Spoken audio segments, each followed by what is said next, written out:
Quero fazer uma pergunta para você, logo de cara desse vídeo. Você concorda com o posicionamento de alguém, com a atitude de alguém que cobra para pregar ou para cantar, independente se é uma mega igreja ou se é uma igreja de pequeno porte? Você concorda com isso? Vem comigo para a gente ver à luz da Bíblia. Queridos, Jesus, nos seus ensinamentos, nos seus vários ensinamentos, sempre ele refutou a ideia de avareza. Sempre refutou a ideia de avareza. Os discípulos também sempre refutaram a ideia de avareza no meio deles, né? E ao próprio apóstolo Paulo, em 2 Timóteo, no capítulo 6, 1 Timóteo, perdão, no capítulo 6, no versículo 9, diz que o amor ao dinheiro é a raiz de toda espécie de males. E nessa cobiça, muitos se transpassaram com muitas dores e naufragaram na fé. Um certo pastor uma vez disse, em um dos seus ensinamentos, que o obreiro, a igreja, o cantor, é para toda igreja. Ele tem que fugir de duas barras. A barra da saia, sobre a questão de se desviar da imoralidade sexual, questão da tentação, e fugir da barra do ouro, que é tentador, irmão. Queridos, nós vivemos em um período hoje da síndrome de Balaão. Quem foi Balaão? Balaão foi um profeta. E Balaão foi justamente visitado pelos emissários de Balaque, com baú cheio de tesouro, com honraria, para que Balaão profetizasse contrariamente em Israel. Porque Balaque botou na cabeça dele da seguinte ideia: apenas uma maldição liberada por um profeta é capaz de parar Israel, ou seja, os israelitas.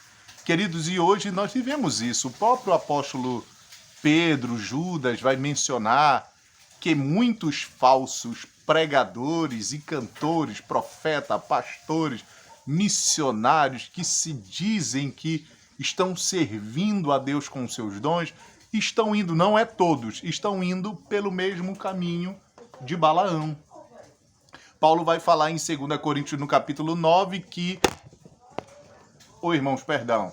Paulo vai falar no capítulo, na segunda epístola aos Coríntios, no capítulo 9, que havia na igreja de Corintos, sabe quem?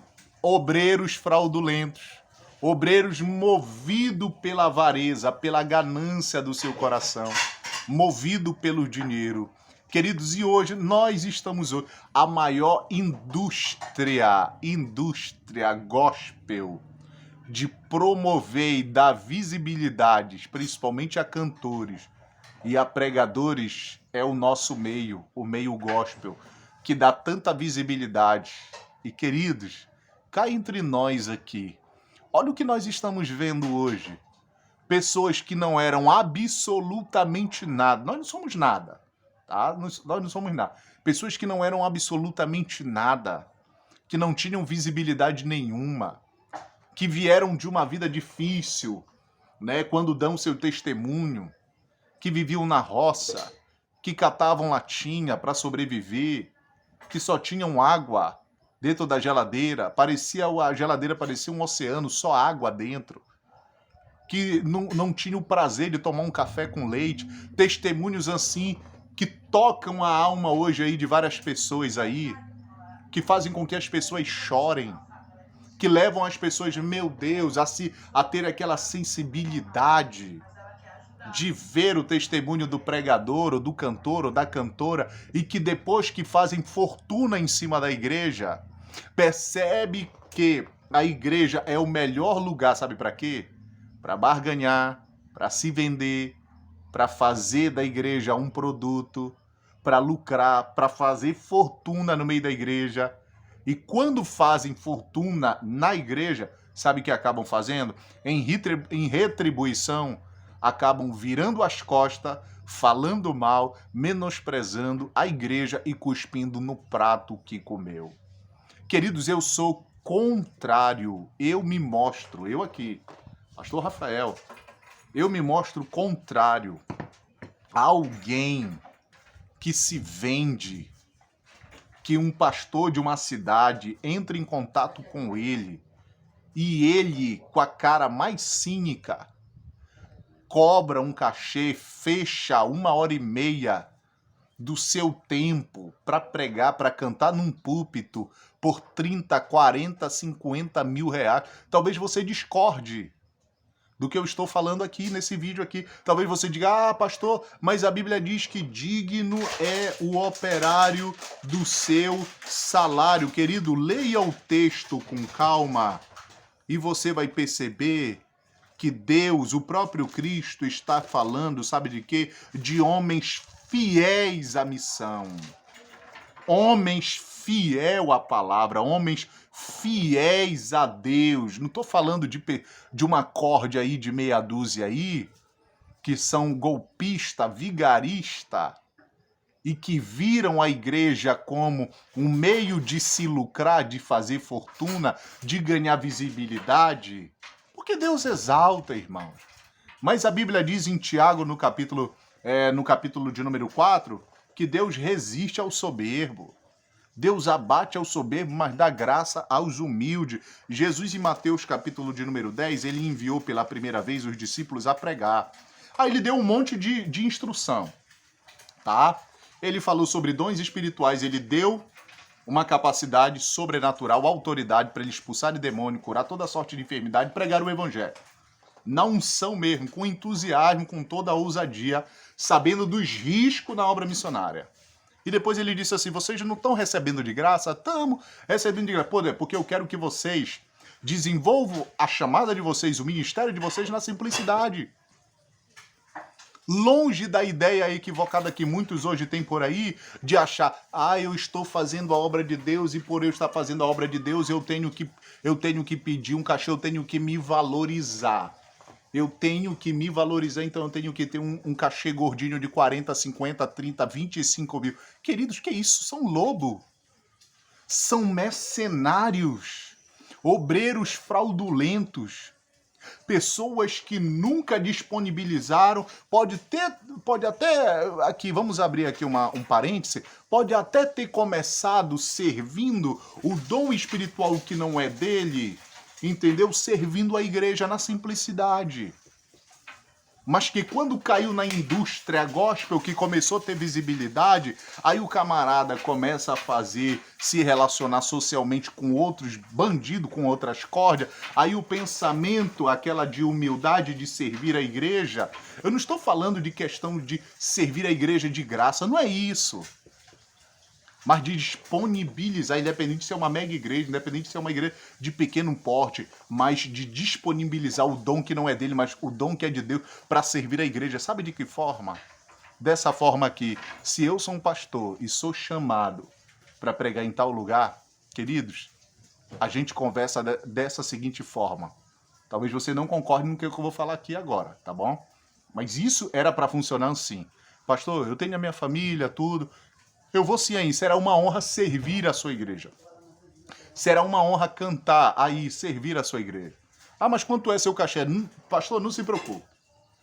Não se preocupe, o que vocês puderem fazer, tá? Por nós, o que vocês puderem nos abençoar, mas talvez alguém diga assim, mas pastor, mas eu já preguei, já usei esse método aí e fui desonrado. Querido, tu tá buscando que tipo de honra?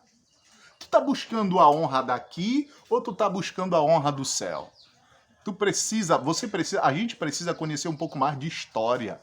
Primeiro bíblica e primeiro a história dos pioneiros, pessoas que deram a vida por esse evangelho, que andaram mais de 3, 4, 5 léguas aí em cima de jumento.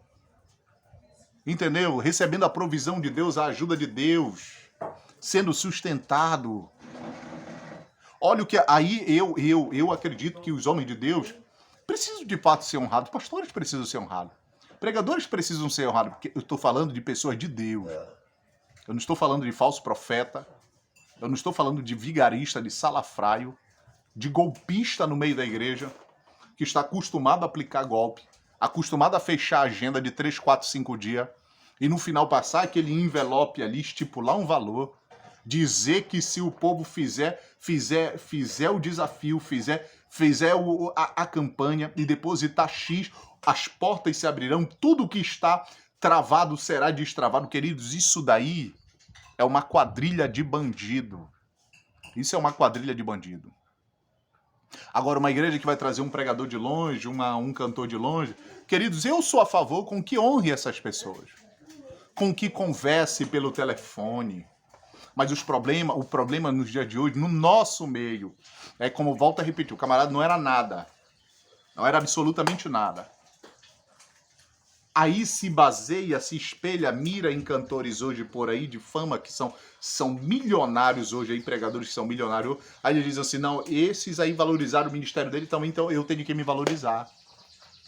Então eu tenho que começar. Aí começa a se associar com pessoas erradas. Paulo vai dizer que as más conversações corrompem um bom costume. Aí os bons costumes, os valores, a humildade, uma vida piedosa, já foi, acabou. Porque a mente está cheia, sabe de quê? De glamour, de visibilidade, de ostentação, dinheiro. O coração é invadido pela avareza. Nós estamos vivendo assim. Pastor Gesiel Gomes, pastor de Imperatriz, no Maranhão. Vi um vídeo dele agora esses dias, ele estava falando que foi convidado por uma igreja, está vivendo o auge do seu ministério. Deus tem honrado muito esse homem. E no final, quando acabou a ministração, a cidade ficava um pouco longe e os irmãos que convidaram ele para pregar ficaram com vergonha do homem de Deus dormir numa casa simples. E disseram, pastor, poxa, a gente queria alugar um hotel para o senhor, um quarto climatizado, para que o senhor ficasse confortável. O homem de Deus, ei, que isso? Eu vou dormir aqui com vocês. Olha só o que é um homem de Deus. Porque se fosse outros, irmão, no nosso meio, ia exigir carro, ia exigir não sei o quê, ia exigir caviar, ia exigir atum, ia exigir um hotel de luxo, 5 estrelas. Vocês estão entendendo? Queridos, o valor da chamada, o valor dos dons espirituais não pode estar acima do valor dos meus próprios valores. Porque quando eu me coloco apenas, vejo apenas o meu lado em questão, eu preciso ser valorizado, eu estou colocando o meu valor acima daquilo que é de Deus. Inferiorizando, menosprezando aquilo que Deus me deu, aquilo que Deus é, acima das minhas propostas pessoais, das minhas exigências pessoais. Paulo vai dizer em Gálatas capítulo 6, versículo de número 6, que aquele que é instruído na palavra a igreja deve de fato abençoá-lo, repartir dos seus bens com isso. Eu estou falando de pessoas fiéis à Bíblia. Estudaram muito, fizeram teologia, são escritores hoje, e que são dignos do seu trabalho, dos seus esforços, porque estudaram para isso. São dignos de comercializar os seus livros, de fazerem curso teológico, de formarem outros líderes e receberem por isso. Dessa forma. Queridos, que Deus abençoe a sua vida em Cristo Jesus. Se inscreva no nosso canal, deixe seu like, ative o sininho de notificação, comente de onde você está falando. Um abraço para o povo de Tocantins, um abraço para o povo de Minas Gerais, um abraço para você. Obrigado, tá? Obrigado por você ser amigo do canal. Que Deus abençoe. Em nome de Jesus, beijo no coração.